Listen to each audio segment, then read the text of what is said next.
તમામ પ્રકારના ધર્મોના લોકો છે એ અત્યારે વસે છે, બરોબર છે.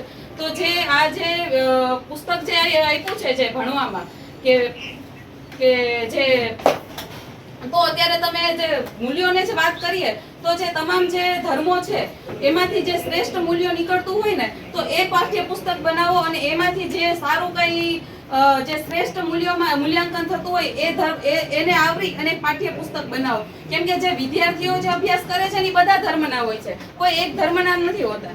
તો જે આ પાઠ્ય પુસ્તક બનાવ્યું છે એ ફક્ત હિન્દુ ધર્મનું બનાવ્યું છે. તો જે આપણે સંવિધાન છે, જે બંધારણ છે, એમાં પણ આપણે ધર્મની અને જે કહેવાય ને ઉપાસના. वीडियो की शुरुआत में देखा वो बौद्ध धर्म के लोग थे। गुजरात सरकार के पाठ्य पुस्तक में धोरण 12 के अंदर बौद्ध धर्म के खिलाफ कुछ है ऐसा उनका कहना है, जिसके विरोध में वो आए थे। गुजरात सरकार के पाठ्य पुस्तक धोरण 6, 7 और 8 में भगवत गीता के सिद्धांतों के ऊपर पाठ है, जो हटाने के लिए मुस्लिम समाज भी हर गांव में, हर शहर के अंदर कलेक्टर श्री को आवेदन पत्र दे रहा है। बौद्ध समाज और मुस्लिम समाज का कहना है कि एकला हिंदू समाज नहीं है, सभी धर्म के बच्चे पढ़ते हैं और अगर रखना है धार्मिक तो सभी धर्म का पाठ्य पुस्तक में होना चाहिए। एक विषय जे नाख्यो छे के श्रीमद भगवत गीताना सिद्धांतो અને મૂલ્યો. તો તમે સાહેબ જાણો છો કે અત્યારે જે દેશ છે એ બિન સાંપ્રદાયિક દેશ છે અને આ ભારત દેશ છે તેમાં તમામ પ્રકારના ધર્મોના લોકો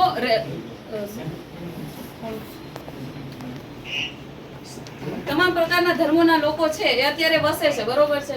તો જે આ જે પુસ્તક જે આપ્યું છે જે ભણવામાં કે જે તો અત્યારે તમે જે મૂલ્યોની જે વાત કરીએ તો જે તમામ જે ધર્મો છે એમાંથી જે શ્રેષ્ઠ મૂલ્યો નીકળતું હોય ને તો એ પાઠ્ય પુસ્તક બનાવો અને એમાંથી જે સારું કઈ જે શ્રેષ્ઠ મૂલ્યોમાં મૂલ્યાંકન થતું હોય એને આવરી અને પાઠ્ય પુસ્તક બનાવો. કેમ કે જે વિદ્યાર્થીઓ જે અભ્યાસ કરે છે ને એ બધા ધર્મના હોય છે, કોઈ એક ધર્મના નથી હોતા.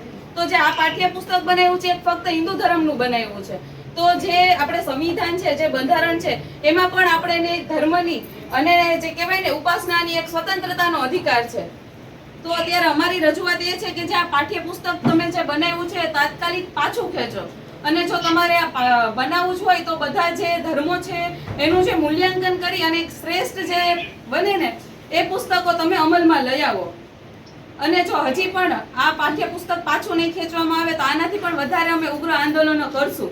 કેમ કે અમે એવું માનીએ છીએ કે જે સરકાર છે ને જે આપણે કહીએ ને કે દેશ છે એ બિન સાંપ્રદાયિક દેશ છે તો એને નથી માનતી. અને જે સરકાર છે અમને એવું આના ઉપરથી એવું અનુમાન કરીએ છીએ કે જે અંદરો અંદર જે ધર્મને લઈ અને ઘર્ષણ કરાવવા માંગે છે સરકાર.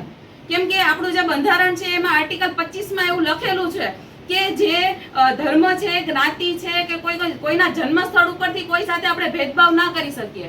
અને જે આર્ટિકલ 28 છે ને સાહેબ એમાં ચોખ્ખું લખેલું છે કે જે રાજ્યનો જે નાણાં ભંડોળ છે ને એનો તમે ઉપયોગ છે એ કોઈ ધાર્મિક શિક્ષણ માટે ન આપી શકો. તો અમારું તમને એ જ વિનંતી છે કે આ પુસ્તકો છે એ તાત્કાલિક ધોરણે પાછા ખેંચો. અને જો તમારે પુસ્તક જ બનાવવું હોય તો એક શ્રેષ્ઠ જે બધા ધર્મોનું જે આવે ને એ પુસ્તકો બનાવો કે જેમાંથી એક સારું મૂલ્યાંકન નીકળે. તમારી લાગણી સરકાર સુધી પહોંચાડી દેશો અને તમારું આવેદન પત્ર પણ સરકાર સુધી પહોંચાડી દેશો. આપની વાત આપની નિકુલ સર એક મિનિટ સર ચાલુ રાખજો. હાલો સર જી, એક ધોરણ 12 નું જે સમાજશાસ્ત્રનું પુસ્તક છે એમાં જે બૌદ્ધ ધર્મ વિશે જે છે તદ્દન જૂઠી માહિતી આપવામાં આવી છે કે બૌદ્ધ ધર્મની અંદર છે એ વર્ણ વ્યવસ્થા છે.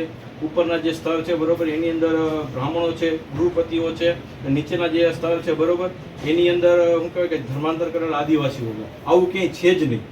બૌદ્ધ ધર્મ છે બરોબર એ માનવતાવાદી ધર્મ છે.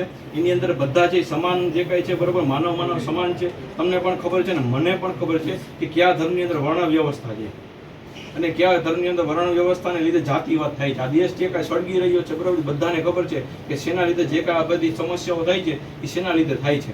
જાતિવાદ અને વર્ણ વ્યવસ્થા ના ધર્મ કયા ધર્મની અંદર વર્ણ વ્યવસ્થા અમને એ બધાને ખબર છે.